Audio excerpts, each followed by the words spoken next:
Fidèles téléspectateurs, suivez désormais chaque jour sur votre chaîne Bomoko Yamboka, votre nouvelle émission Bonzambe na Bomoko, présentée par Sephora Ekanga. Bonzambe ya Bomoko est une émission de qualité, de distinction et de pure réalité religieuse. C'est une émission bilingue pour permettre à toutes ces personnes de pouvoir capter le serviteur de Dieu, qui par leur expérience vous parleront du Seigneur, qui par leurs expériences vous édifieront. Ils seront là, prêts à vous aider. Restez branchés, restez connectés. Chaque jour, vous en saurez plus. Soyez bénis au nom de Jésus.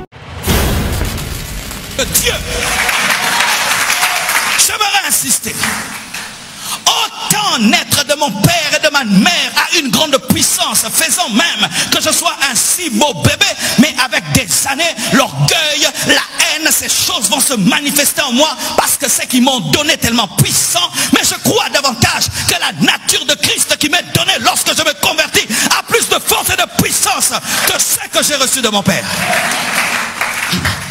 Mais tu entendras déjà dire, ah, ata yambi ça a changé. Boka bilora bongo, et bien que ça, eza ko finga. Quelqu'un né, il y a dans une famille, quiconque né a un gros doigt ici. Ils regardent leur bébé par le gros doigt. C'est-à-dire quand l'enfant naît, bataka, azama biso, biso tozakara, ba gros doigt. Il est tellement sûr du sang qu'il a que c'est capable de courber même le doigt d'un bébé. Et Dieu est saint, puissant, surnaturel. Tu nais de lui et tu dis, je ne peux jamais changer. Quelle insulte, bien-aimé. Quelle insulte. Cela nous arrive souvent lorsque nous pensons être nés de nouveau alors que nous sommes des religieux. Le religieux suppose avoir des choses parce qu'il connaît, mais l'homme spirituel les a par révélation.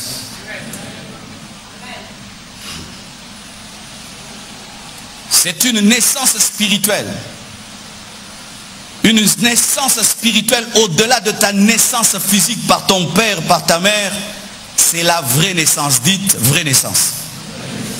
Si tu es né en 1980 de ton père et de ta mère, mais tu te convertis en 2017, en soi tu es né en 2017. Et si de ton père et de ta mère, tu as 40 ans d'âge et tu t'es converti l'année passée, alléluia, qui ont une année. Ah oui, bien-aimés frères et sœurs, la vraie vie commence le jour de ta nouvelle naissance, car tout ce que tu as fait, tu l'as fait comme un animal. C'est pourquoi, frère, quand tu viens de te convertir, tu dois maximiser le temps parce que tu es en retard. Alléluia. Tu es en retard, tu es en retard, tu es en retard, tu es en retard. Tu dois maximiser le temps. Tu ne dois pas dire, j'ai 60 ans, je me comporte comme un vieillard. Non, tu viens de te convertir à 60 ans, tu dois te comporter comme un jeune, danser comme les jeunes, crier comme les jeunes, parce que tu es un bébé, tu viens de naître et tu ne dois pas être sérieux comme quelqu'un qui s'est converti depuis longtemps. Je vous assure, tu dois avoir le zèle d'un nouveau converti. Oui, bien aimés frères et sœurs, parce que tu viens de naître.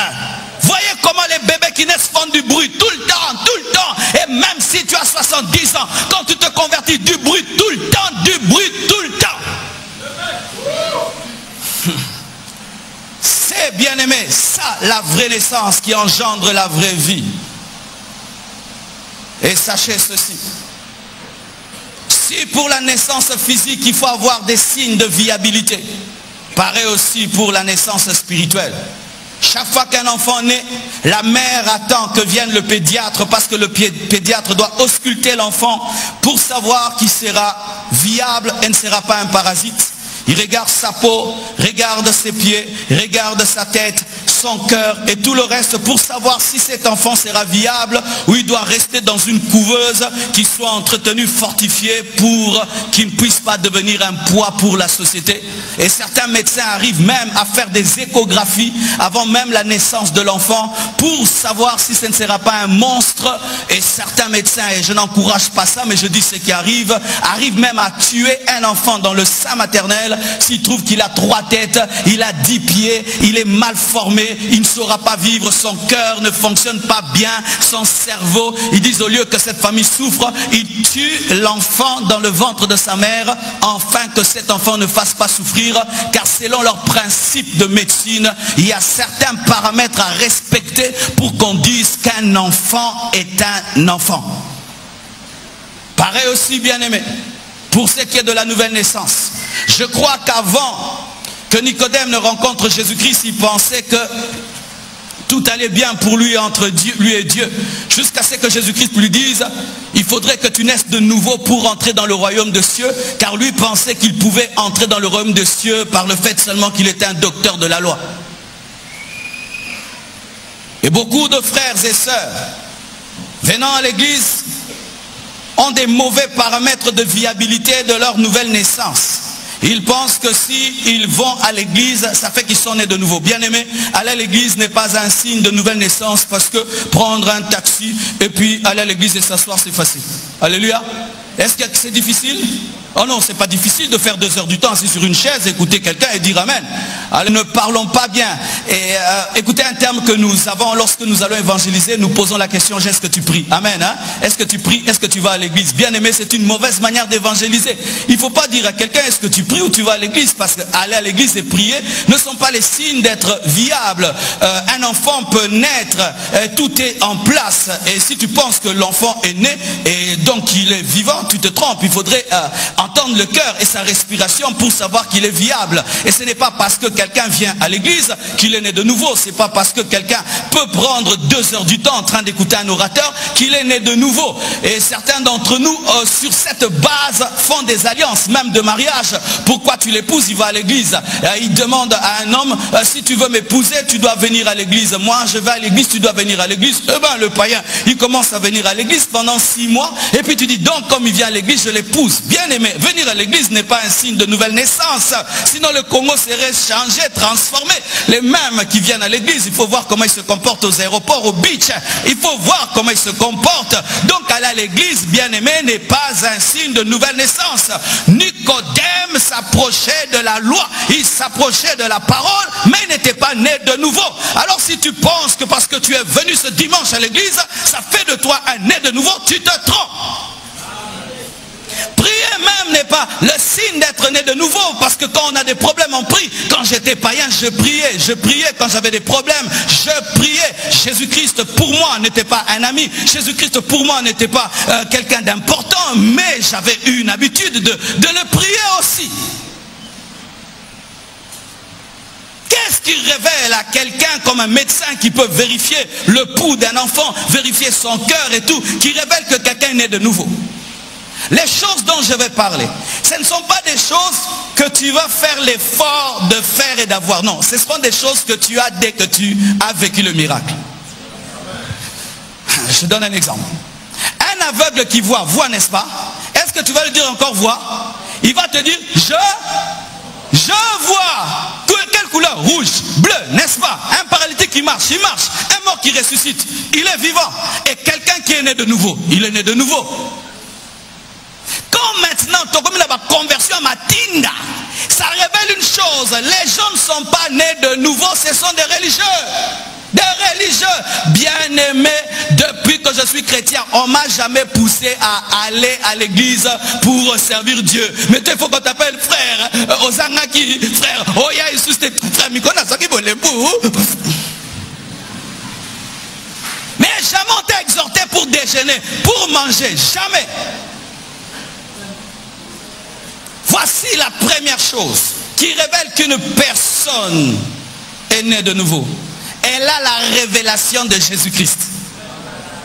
Bien-aimé, Jésus-Christ devient pour toi plus qu'une histoire qu'on raconte dans un film, qu'une histoire que Matthieu et Jean racontent. Ça devient une personne que tu connais personnellement.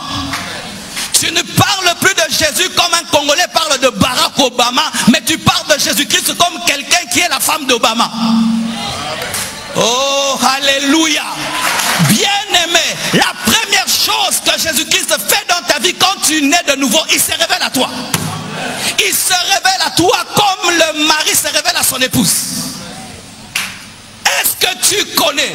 Paul servait Dieu et pensait connaître Dieu jusqu'à ce qu'il comprenne qu'il ne le connaissait pas. Mais quand Christ s'est révélé à lui et lui a dit, tu es Paul, Paul, pourquoi tu me persécutes? Il s'est révélé à Paul, et Paul qui persécutait Jésus l'appelle Seigneur, et depuis qu'il a eu la révélation de Jésus, il s'est comporté comme son serviteur, comme son épouse jusqu'à la fin de sa vie. Connais-tu Jésus? Tu connais le pasteur Marcelo, tu connais la compassion. Est-ce que tu connais Jésus? Le problème, le voilà. Les chrétiens d'aujourd'hui connaissent tout sur les hommes de Dieu. Tout sur les hommes de Dieu. Tout sur les églises. Tout. Mais Jésus, qui est-il pour toi? Quelle est la révélation personnelle que tu as de Christ? Quand tu te tiens devant lui, qui est-il pour toi, bien-aimé frère? La nouvelle naissance enlève ce flou, ce voile qui est sur Christ. Et Christ cesse d'être un mystère pour toi. Ça devient une connaissance personnelle par l'Esprit. Et tant que cela n'arrive pas, voici ce qui se fera. Tu te détacheras de lui facilement. Ou tu entends un chrétien, demain il devient branhamiste, demain il devient ceci, il devient cela. Comment? Il ne connaissait pas ce qu'il connaissait.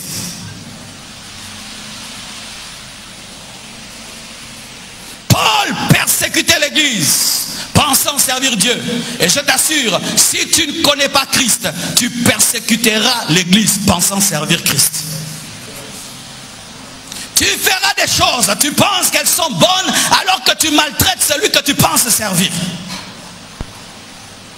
C'est pourquoi je prie, car il faut que je prie, car cela ne peut être accordé que par la puissance de l'Esprit à ton esprit. Je prie que Dieu se révèle à toi, que Christ se révèle à toi. Je prie qu'il se révèle à toi. Qu'il se révèle à toi. Et s'il doit te jeter de ton cheval, comme il a fait avec Paul, qu'il le fasse. Et s'il doit te rendre aveugle pour ouvrir tes yeux, qu'il le fasse. Mais que tu le connaisses.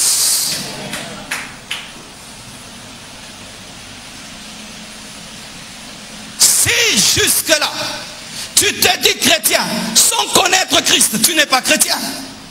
Si tu dis que tu es né de nouveau, mais le Sauveur, tu ne le connais pas, tu n'es pas né de nouveau.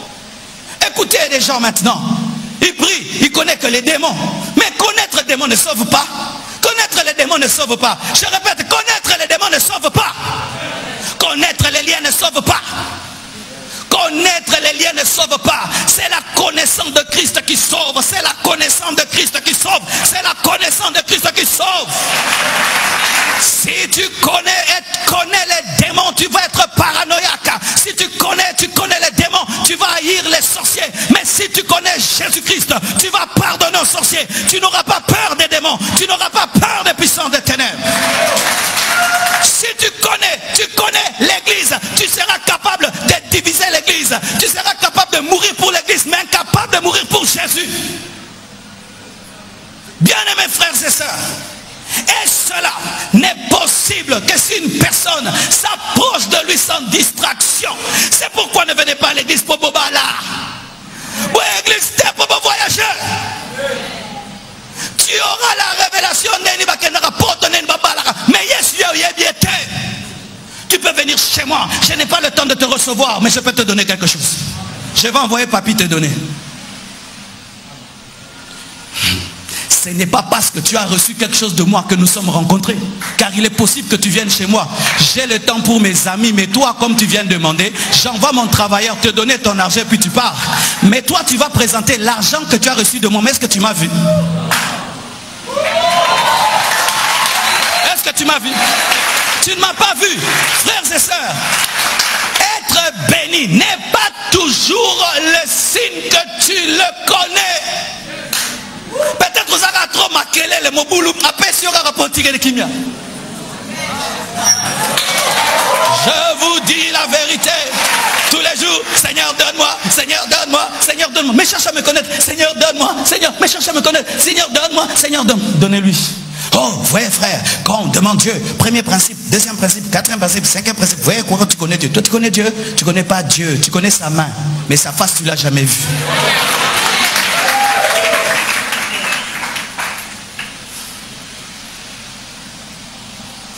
Et une chose qui lui est similaire, quand une personne est née de nouveau, elle tombe amoureuse de celui qui l'a sauvée. Elle tombe amoureuse. Romains 8, verset 35. Qui nous séparera de l'amour de Christ? C'est reste la tribulation, ou l'angoisse, ou la persécution, ou la faim, ou la nudité, ou le péril, ou l'épée. Paul, qui persécutait Jésus, le jour qu'il a la révélation de Christ, dit que rien ne peut lui séparer de l'amour de Christ, ni la persécution, ni la tribulation. Donc, il est prêt à mourir pour celui qui est mort pour lui. Quand tu es né de nouveau, tu tombes amoureux de Jésus. On ne te pousse pas à l'aimer, tu l'aimes. On ne t'exhorte pas à l'aimer, tu l'aimes. On ne te pousse pas et tu n'as même pas besoin d'une promesse de ceci, de cela pour l'aimer. Tu l'aimes, tu l'aimes. Imagine, partout où tu vas, il y a un problème t'arrive, on te dit Monsieur Kabonga a résolu. Tu te retrouves en prison, on te dit Monsieur Kabonga a tout payé. Tu as un problème de loyer, on te dit Monsieur Kabongo l'a fait. Tout problème, Kabongo, Kabongo, mais tu n'as jamais vu Kabongo. Qu'est-ce qui va arriver? Tu auras besoin de voir pour dire à merci à. Tu es sauvé, c'est Jésus. Tu es lavé, c'est Jésus. Tu iras au ciel, c'est Jésus. Si Dieu t'exauce, c'est Jésus. Ta place est au ciel par Jésus. Mais comment tu n'es pas amoureux de ce Jésus-là? C'est pas que tu es incapable d'être amoureux, parce que tu es déjà amoureux de beaucoup de choses. Amoureux de ta femme, amoureux de ton mari. Ce n'est pas que ton cœur n'a pas la capacité de tomber amoureux, mais tu ne connais pas Jésus, c'est pourquoi tu n'es pas amoureux de lui. Tu es comme quelqu'un qui jette un diamant qui pense que c'est une pierre. Ce n'est pas que le diamant n'est pas cher, c'est toi qui es ignorant de sa valeur.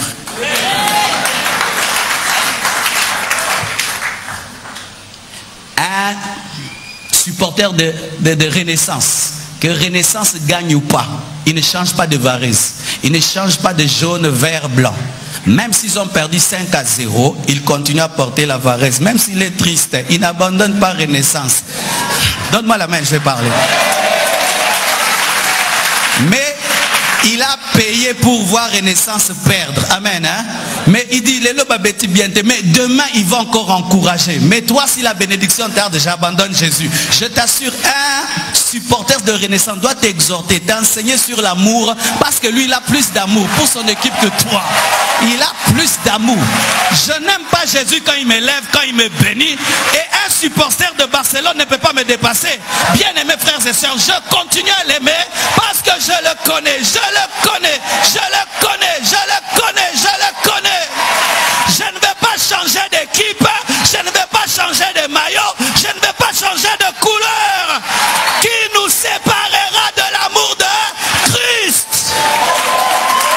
Quand tu nais de nouveau, tu tombes amoureux de Jésus. Quand même tu lui parles, on croirait même que tu parles à une femme ou un homme. Oh Jésus. Oh. Asa. Jésus. Oh Jésus. Oh Jésus. Si tu aimes et quelqu'un n'aime pas, ne suis pas son fonctionnement. Il n'a pas encore atteint là où tu es. Il n'a pas encore saisi ce que tu saisis. Il n'a pas encore compris ce que tu comprends. Est-ce que je ne comprends jamais les gens qui aiment le football? Parce que moi je ne suis pas trop football. Mais ils vivent dans un autre monde. Amen. Hein? Il peut même rentrer à pied jusqu'à Njili.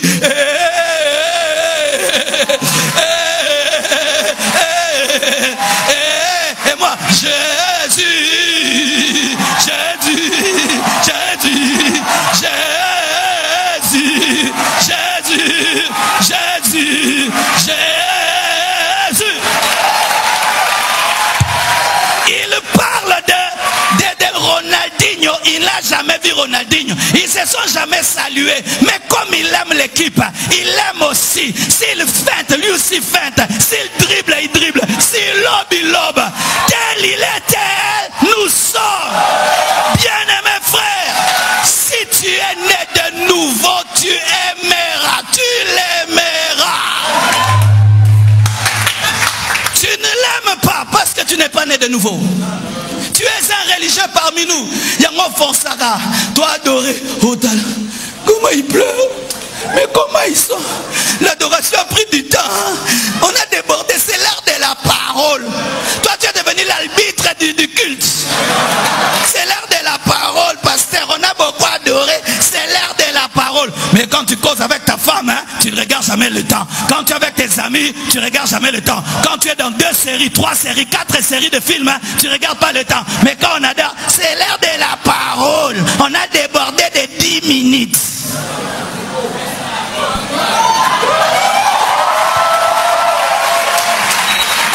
Et ce que je t'enseigne, c'est pas que tu vas faire des efforts. Non, tu ne fais pas des efforts. Je vous dis, les supporters ne font pas les efforts pour aimer leur équipe. Ils ne font pas des efforts. Tu ne fais pas des efforts d'aimer Jésus. Tu l'aimes. Tu l'aimes. Tu l'aimes. Tu l'aimes. Comment tu l'aimes? Tu l'aimes. Regardez. Un enfant né n'a jamais vu sa mère. L'enfant sort du ventre. L'enfant commence à pleurer. On prend seulement l'enfant, on le dépose sur la poitrine de maman, il se calme. Pourquoi? Il entend le cœur qu'il entendait quand il était dans le ventre. Et quand tu nais de nouveau, tu te rends compte, j'ai trouvé celui que je cherchais. Je ne sais pas si toi tu étais un païen. Moi j'étais un païen. Un vrai païen. Et je cherchais quelque chose. Je l'ai cherché dans la musique. Je l'ai cherché dans les femmes. Dans les vêtements, je ne l'ai pas trouvé. Mais quand j'ai rencontré Jésus, ah, c'était maman. Ah, c'était celui que je cherchais. Et comment veux-tu que je ne l'aime pas? Comment veux-tu que je ne l'aime pas? Si un enfant n'aime pas sa mère, cet enfant est malade. Pourquoi pour tout, c'est qu'on te demande dans l'église, il faut qu'on te pousse, il faut donner la dîme, il faut évangéliser, il faut, parce que tu es un religieux. Tu n'es pas né de nouveau, tu es un religieux. Les religieux sont comme les voitures à Matina. Les nés de nouveau sont les voitures neuves qui démarrent toutes seules. Et tu dois arriver à admettre cela. Admettre, moi je suis un religieux. Le Jésus là je ne l'aime pas. Tout ce que je fais, on me force. Tu dois admettre et venir avec ton cœur devant Dieu. Seigneur, je suis Nicodème. Je suis Nicodème. Je connais la loi, mais je n'ai pas la nature. Je ne sais même pas comment ça se passe. Frères et sœurs, aimez-vous Jésus. Aimez-vous Jésus. Êtes-vous amoureux de lui? De sorte que tu ne te sanctifies même pas parce que tu as peur d'aller en enfer ou de perdre la bénédiction. Tu te sanctifies seulement parce que tu ne veux pas blesser son cœur. Je ne fais pas du mal à mon épouse parce que j'ai peur qu'elle me quitte. Elle ne me quittera jamais, n'est-ce pas? Jamais elle va me quitter. Je sais que ma femme ne me quittera jamais. Je sais, comme je la connais, Blanche ne me quittera jamais. Alors, j'ai déjà la garantie qu'elle ne me quittera jamais. Je commence à me permettre de tout faire. Tout ce que je fais, je ne le fais pas parce que j'ai peur qu'elle me quitte, parce qu'elle ne me quittera pas. Je le fais pour qu'elle soit toujours heureuse, qu'elle soit toujours dans la joie, et je ne veux pas l'attrister. Pareil à Jésus. Je ne fais pas des choses pour lui parce que j'ai peur parce que je l'aime. Je ne fuis pas le péché parce que j'ai peur parce que je l'aime. Faire les choses par amour est plus facile que par crainte.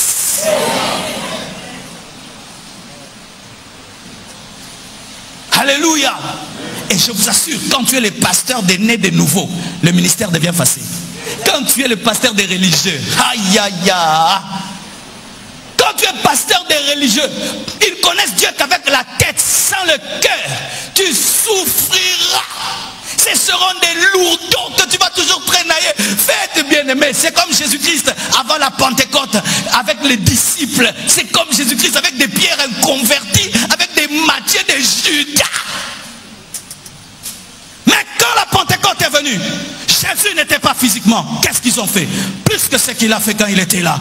Eux-mêmes sont allés prêcher, évangéliser, et même veiller les uns sur les autres. Le ministère est difficile lorsque tu es le pasteur des religieux.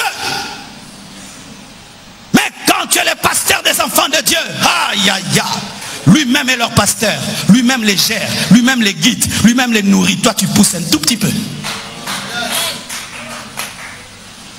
C'est pourquoi je me battrai tous les jours pour que, par la prière et la parole, que Dieu arrive à faire ce miracle en vous. C'est ça la plus grande récompense. Si vous êtes à 7000 religieux, je n'ai aucune récompense au ciel. Je n'aurai la récompense que d'un seul né de nouveau. Un seul dans le ministère. Un seul. J'aimerais terminer. La Bible nous dit que l'Église persévérait dans la communion fraternelle. Dites communion fraternelle. Hier, j'étais au deuil de la femme de Papa Ngalassi. Et j'ai compris à quel point c'est important la communion fraternelle. Pour ceux qui ne savent pas, la grande servante de Dieu, son épouse est décédée. Et quand je suis arrivé, j'ai vu des gens qui ne se côtoyaient pas. Des gens même qui ne le côtoyaient pas trop, être présents à son deuil pour le fortifier parce que sa femme était décédée.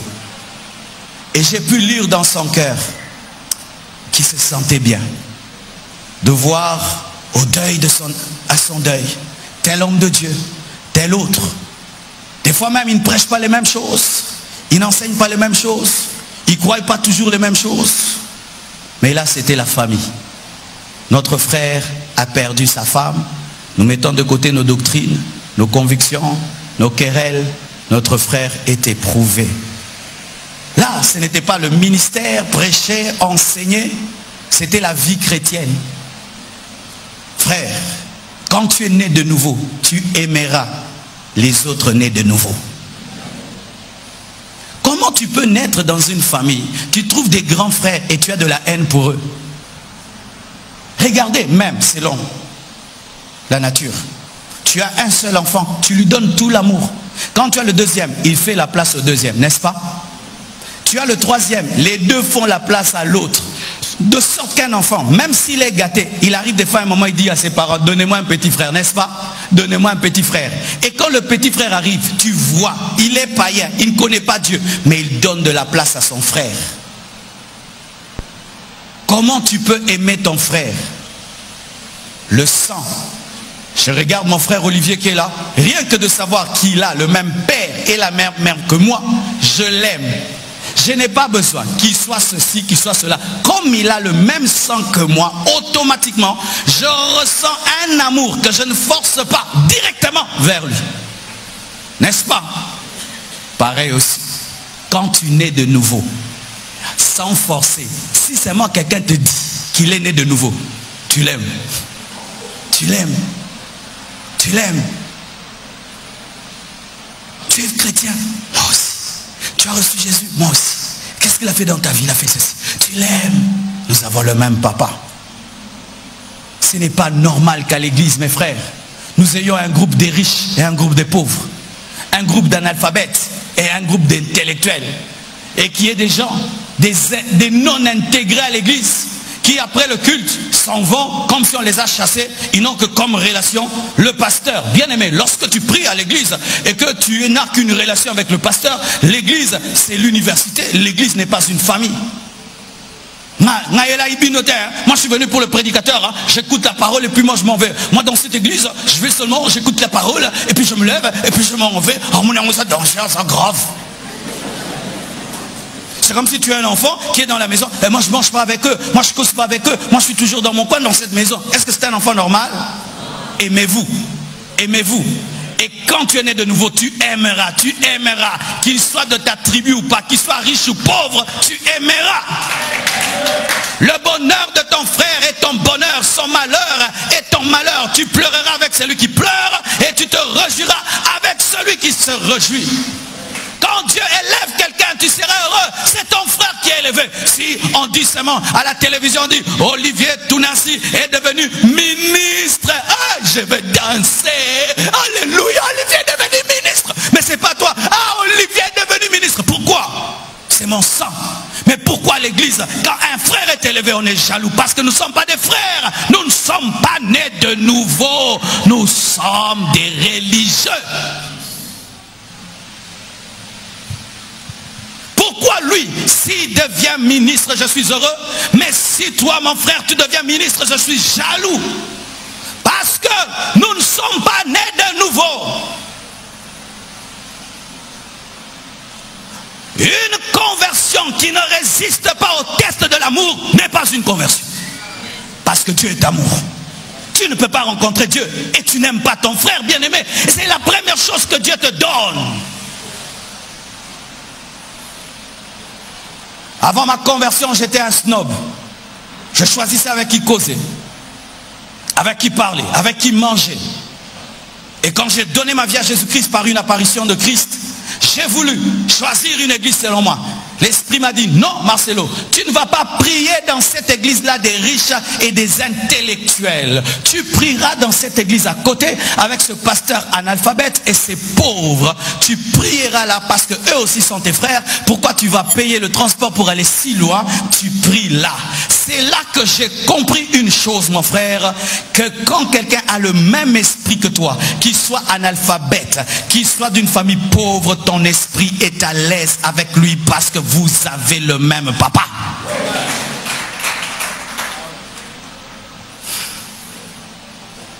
Ce christianisme individualiste n'est pas biblique. N'est pas biblique. Le christianisme te donne une famille. Alléluia. Quand tu nais de nouveau, Dieu te donne un cadeau, une famille. Un occultiste, il devient occultiste, il trouve une famille. La famille des francs-maçons, la famille de ceux-ci. Carrément, je cause avec un franc-maçon. Écoutez ce qu'il dit. Pasteur, vous parlez de communion, de fraternité dans vos églises là. Nous, dans la franc-maçonnerie, nous avons la vraie communion. Je dis comment? Il me dit, pasteur, si maintenant même je décide d'aller à tel endroit, je me présente seulement, je dis, je suis de la, disons des noms là, de la franc-maçonnerie du Congo, ils me recevront, ils vont me loger, ils vont me nourrir, ils vont tout faire pour moi parce que je suis leur frère. Mais nous discernons, nous archi-discernons, archi-discernons.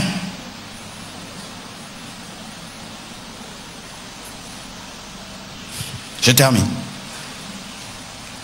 Avec ces noms d'église que nous portons, compassion, flamme de feu, flamme de vie, source de ceci, torrent de cela, tempête du tonnerre.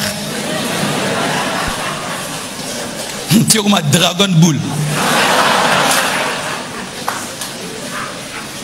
Donnez-moi l'amen, je vais parler. Ça fait quoi? Si tu es avec le frère de la compassion, c'est ton frère. Si tu es avec le frère de Chapelle de Vainqueur, il n'est pas ton frère. Vous vous imaginez ça? Parce que ton frère habite ma tête et n'est plus ton frère. Aujourd'hui, ces noms d'église, je vous dis, sont en train de détruire la vie chrétienne. Tu dois aimer tous les chrétiens du monde, et tu dois respecter tous les pasteurs. Tous les pasteurs. Notre pasteur, non bien-aimé, ce n'est pas que ton pasteur qui a un ministère sur toi. Tout pasteur a un ministère sur toi. Alors que je prêche ici, mes prédications bénissent plusieurs églises. Je suis aussi leur pasteur. On respecte son pasteur, on insulte le pasteur de l'autre. Mais qu'est-ce que tu fais? Tu respectes ton père et tu respectes aussi ton oncle, n'est-ce pas? Tu respectes ton père, tu respectes ton oncle. Mais à l'église, on respecte son pasteur, on insulte les pasteurs des autres. Nous ici, nous sommes des enfants de Dieu. Chapelle de Vainqueur, ils ont des démons. Là-bas, ils ont des démons. Là-bas, ils ont des démons. Mais nous ici, à la compassion, pour être sauvés, il faut venir à la compassion. Lorsque nous pensons cela, nous sommes une secte. Nous sommes une secte. Toute église qui prétend détenir le monopole du salut est une secte. Toute église qui prétend détenir le monopole de la délivrance, de la guérison, de l'onction, de ceci, c'est une secte. Lorsque vous lisez Apocalypse, qu'on parle de cette église de l'Asie mineure, toutes sont reconnues églises de Jésus-Christ avec leurs qualités et leurs défauts.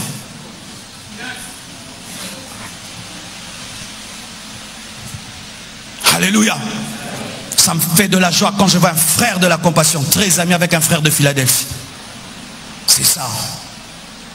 Un frère de Philadelphie, il épouse une de nos sœurs ici. Tu vas, tu épouses là-bas. Alléluia. Tu vois son pasteur, il n'est pas ton pasteur. Bonjour homme de Dieu. Pasteur, non. Bonjour homme de Dieu.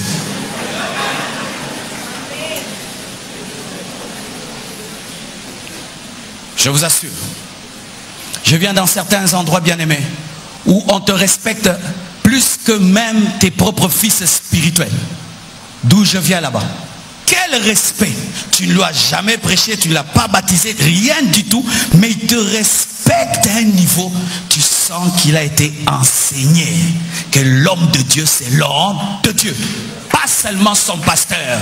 Et je sentais même qu'il me donnait plus de respect que son pasteur, car il ne pouvait pas se permettre de toucher à un invité. C'est ça, mûrir, mes frères. Que Dieu vous bénisse abondamment.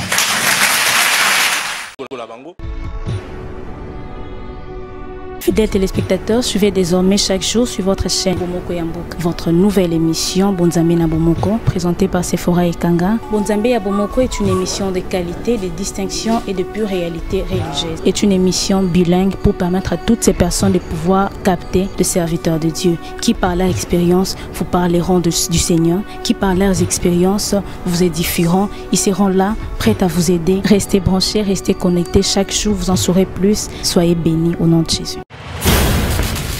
Dieu, j'aimerais insister. Autant naître de mon père et de ma mère à une grande puissance, faisant même que je sois un si beau bébé, mais avec des années, l'orgueil, la haine, ces choses vont se manifester en moi parce que c'est qu'ils m'ont donné tellement puissant. Mais je crois davantage que la nature de Christ qui m'est donnée lorsque je me convertis a plus de force et de puissance que ce que j'ai reçu de mon père. Mais tu entendras déjà dire, ah, ata yambi eso changé te. Boka biloko bongo, et bien que ça, eza ko finga.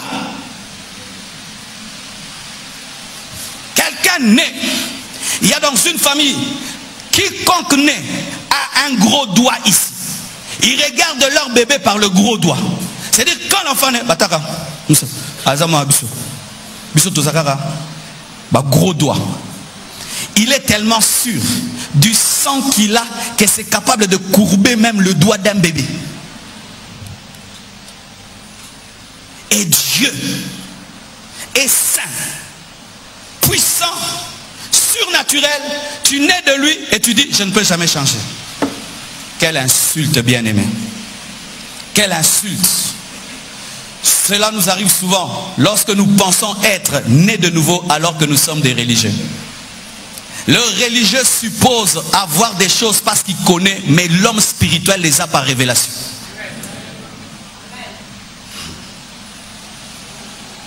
C'est une naissance spirituelle. Une naissance spirituelle au-delà de ta naissance physique par ton père, par ta mère. C'est la vraie naissance, dite vraie naissance. Si tu es né en 1980 de ton père et de ta mère, mais tu te convertis en 2017, en soi tu es né en 2017. Et si de ton père et de ta mère, tu as 40 ans d'âge et tu t'es converti l'année passée, alléluia, qui ont une année? Ah oui, bien-aimés frères et sœurs, la vraie vie commence le jour de ta nouvelle naissance, car tout ce que tu as fait, tu l'as fait comme un animal. C'est pourquoi, frère, quand tu viens de te convertir, tu dois maximiser le temps parce que tu es en retard. Alléluia. Tu es en retard, tu es en retard, tu es en retard, tu es en retard. Tu dois maximiser le temps.